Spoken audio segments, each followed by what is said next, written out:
supaya hidup kita bisa diperbaharui. Apa sih yang ada dalam benakmu ketika kita menghadapi COVID ini?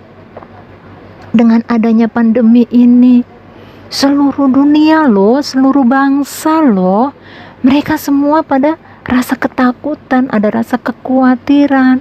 Yuk kita yang dulu-dulu yang perbuatan kita nggak berkenan, yuk kita semakin dekat kepada Tuhan. Yuk ikuti kegiatan-kegiatan gereja yang ada doa, kita ikut doa, ada kul, ada kom, ya kita ikuti semuanya.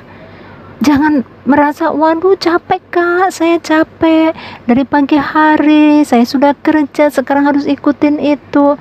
Saudara, untuk mempertahankan imun dan iman kita, yaitu satu, kita boleh dekat kepada Tuhan. Ingat gak lagunya itu, hanya dekat Allah saja aku tenang? Karena hanya dekat kepada Tuhan, kita akan mengalami ketenangan. Saudara bisa memuji-muji Tuhan saat kita bekerja, saat kita berjalan, saat kita menjaga anak, saat kita menjaga bobo atau siapapun juga. Kita percaya cuma satu, kalau kita dekat dengan Tuhan itu tenang. Nah, yang pertama kita bertobat. Dalam Matius 4 ayat yang ke-17 di sana dikatakan demikian, bertobatlah sebab kerajaan surga sudah dekat. Yuk kita kembali yuk kepada Tuhan. Yang dulunya jauh dari Tuhan, yuk kita sama-sama dekat lagi. Dan satu, jangan lupa kita bawa teman. Dengan kita membawa teman, berarti bertambahnya jiwa yang ada, kita akan semakin happy, banyak teman-teman kita, ya. Dan yang kedua, yang pertama bertobat, yang kedua tinggal tenang. Jadi ada 3 sikap yang perlu kita lakukan di tengah-tengah pandemi ini agar kita menang, agar kita kuat. 3 sikap inilah yang harus kita terapkan dalam hidup kita. Yang pertama bertobat, dan sikap yang kedua kita ambil tinggal tenang.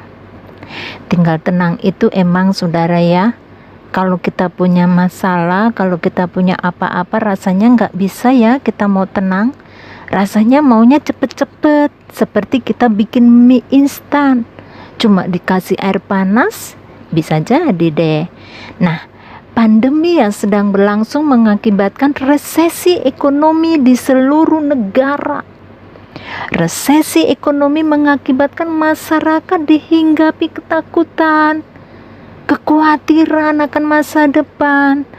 Dalam keadaan yang seperti ini, apa yang harus kita lakukan? Sebagai orang beriman, sebagai orang yang percaya penuh kepada Tuhan, sikap yang kita ambil adalah tenang. Dengan tenang, dengan kita berdoa, saya percaya setiap kita akan dikuatkan. Apapun keberadaanmu, apapun keadaanmu, itu tidak akan mengubah hidup kita semakin dekat kepada Tuhan. Dan kita percaya dengan kita dekat kepada Tuhan, maka kita tidak akan khawatir, kita tidak akan bimbang, kita tidak akan takut. Tetapi dengan dekat dengan Tuhan, maka ketenangan terjadi dalam hidup kita. Jadi sama halnya dengan satu masalah. Ketika kita menghadapi masalah, ketika kita menghadapi kesulitan, orang Jawa berkata jangan gerusa-gerusu. Coba orang yang luar pulau, rekan-rekan kita yang luar pulau, mereka ngerti nggak apa gerusa-gerusu? Gerusa-gerusu artinya jangan tergesa-gesa, jangan cepet-cepet. Sama dengan kalau kita marah, jangan cepet-cepet kita marah, jangan cepet-cepet kita emosi. Tapi kalau kita tinggal tenang, saya percaya orang yang memiliki sikap seperti ini, hidupnya akan berkemenangan. Yang percaya katakan amin. Nah, kesudahan segala sesuatu sudah dekat. Karena itu kuasailah dirimu, jadilah tenang. Siapa yang ingat itu di mana ayatnya? Itu ada 1 Petrus 4 ayat yang ke-7. Ya. Dalam 1 Petrus 4 ayat yang ke-7 kita bisa mengingatnya dari kehidupan kita. Karena kesudahan segala sesuatu sudah dekat, karena itu kuasalah dirimu, jadilah tenang supaya kamu dapat berdoa. Yuk kita sama-sama saling mendekatkan diri. Ada kegiatan apa ya? Sekarang kita ambil tindakan. Mungkin saat-saat ini kita belum bisa berdoa, tapi kalau kita tidak mengambil tindakan, kita nggak bisa berbuat apa-apa. Kita akan belajar bersama-sama supaya hidup kita tetap kuat di dalam Tuhan. Sikap yang ketiga yaitu kita percaya. Ya, sikap ketiga adalah percaya akan firman Tuhan. Dengan cara apa? Dengan cara memperkatakannya. Ya, dengan pandemi 19 ini kita harus diam dan tenang. Saudara yang kekasih, rekan-rekanku yang ada di tim Sungai Yordan, dari AKP, Elsade, Immanuel, Miracle Lewi, yuk kita sama-sama maju di dalam Tuhan. Kita kalahkan apa yang menghimpit hidup kita saat-saat ini. Jangan lagi kita takut, jangan lagi kita khawatir, jangan lagi kita gentar, tetapi kita maju tak gentar. Kita akan mengalami mujizat yang baru, dimensi yang baru. Dengan dimensi yang baru, segala perubahan akan terjadi. Terjadi bukan hanya dari perkataan kita, tetapi perbuatan, ada tindakan. Nah, yang pertama kita boleh bertobat, yang kedua kita tinggal tenang, sikap yang ketiga kita percaya. Kita akan selalu memperkatakan firman Tuhan untuk menghidupi setiap hidup kita, setiap saudara dan saya. Jadi saya percaya tim Sungai Yordan semuanya akan mengalami kemenangan. Tim Sungai Yordan akan mengalami pemulihan. Tim Sungai Yordan juga akan mengalami penuaian besar terjadi, dan banyak orang yang akan percaya dia dibaptis dalam nama Tuhan Yesus. Kita akan memiliki iman yang kuat di dalam Tuhan. Nah, jadi saudara-saudaraku yang kekasih semuanya yang ada dalam tim Sungai Yordan, dan bagi siapapun yang mendengarkan saat ini, biarlah setiap apa yang menjadi kesaksian hidup kita, yang menjadi pergumulan setiap kita, biarkanlah kita akan melihat mujizat Allah. 2000 tahun yang lalu hingga sampai saat ini, mujizat itu masih ada.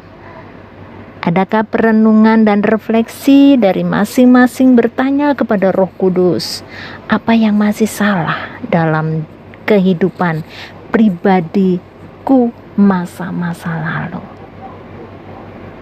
Kita akui, kita bertobat. Terkadang saya bersyukur. Ya, sebenarnya saya kurang suka dengan keberadaan saya. Saya terlalu kalem, ya. Saya terlalu lemah, lembut, ditambah gemulai lagi.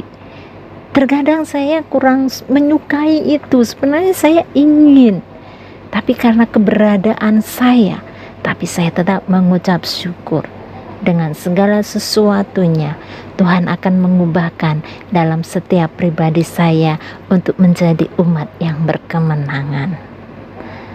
Mari kita semuanya, para anggota kul yang ada dalam tim Sungai Yordan, yang ada 4 lumbung kul yang ada, untuk kita tetap tenang dan tidak panik ataupun takut atau khawatir dengan cara banyak masuk. Ya, caranya bagaimana? Kita masuk dalam pujian, penyembahan, kepada Tuhan. Lakukan ini dalam hidupmu, di tengah-tengah pekerjaanmu, di tengah sesuatu yang tidak mendukung dalam hidup kita. Kita percaya dan kita selalu memperkatakan firman Tuhan. Kalau kita memperkatakan firman Tuhan dalam hidup kita dan menghidupi itu dari hari ke hari melalui kesaksian-kesaksian kita, melalui kehidupan kita, dimanapun kita percaya, saya yakin dan percaya tim Sungai Yordan akan mengalami kemenangan Tuhan yang luar biasa. Jadi biarlah pada saat-saat ini sesuatu boleh terjadi, tapi jangan sampai kita lengah. Kita akan tetap kuat di dalam Tuhan. Kita yakini mungkin saat ini di antara kita ada yang memiliki kesaksian-kesaksian, boleh kita sampaikan di sini. Dan saya percaya kita semuanya tanpa terkecuali, kita akan mendapatkan kemenangan dari Tuhan asal kita dekat kepada Tuhan. Masih ada sukacita engkau yang ada di sana, di ujung sana, barat, timur, selatan, utara. Berjumpa lagi dengan saya, Trivena Andriani. Kita tetap akan bersukacita di dalam Tuhan. Selamat dan sukses selalu. Selamat beraktivitas dimanapun kau berada. Tuhan akan menyertai engkau. Immanuel, Allah beserta kita. Amin. Tuhan memberkati kita semuanya. Kayo. Bye-bye.